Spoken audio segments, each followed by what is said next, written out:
La modification de la constitution gabonaise prévue par le président Ali Bongo va permettre d'entériner les conclusions en 15 points des travaux de la concertation nationale qui a réuni entre les 13 et 23 février 2023 environ 60 délégués issus de la majorité présidentielle et de l'opposition.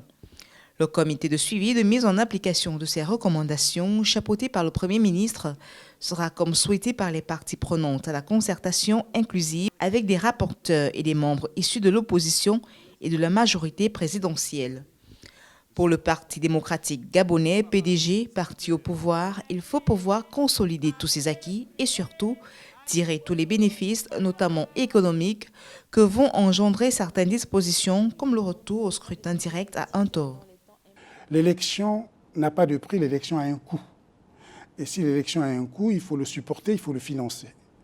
Et nous pensons qu'en ramenant l'élection à un tour et en ayant des mandats harmonisés de 5 ans, cela permettrait effectivement aux finances publiques de pouvoir soulager. Le premier tour en 2016 montre que le budget qui a été mis en place pour pouvoir mener à bien cette élection, c'était de 46 milliards. Donc ça voudrait dire que si nous faisons un deuxième tour, ça voudrait dire de manière arithmétique, nous reproduisons pratiquement 46 milliards en plus.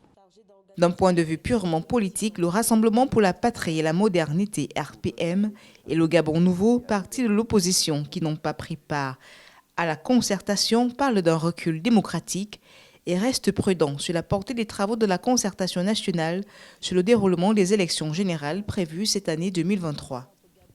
La concertation pour nous était une occasion d'essayer d'aplanir un certain nombre de choses et d'espérer avoir une élection apaisée. La suite, c'est que nous sommes tous Gabonais, nous sommes un parti politique, nous briguons, nous ambitionnons à un moment donné à la magistrature suprême. Nous allons prendre le peuple gabonais à témoin et nous irons au bout des choses. Le spectre des violences post-électorales de 2016, où l'élection du président Ali Bongo Ondimba avait été largement contestée, continue de planer sur la vie politique du Gabon. À quelques mois du triple scrutin présidentiel, législatif et municipal, la concertation nationale, plateforme qui a favorisé le dialogue entre majorité présidentielle et opposition, va-t-elle remplir sa mission jusqu'au bout et créer toutes les conditions nécessaires pour des élections au lendemain apaisé? L'avenir nous le dira.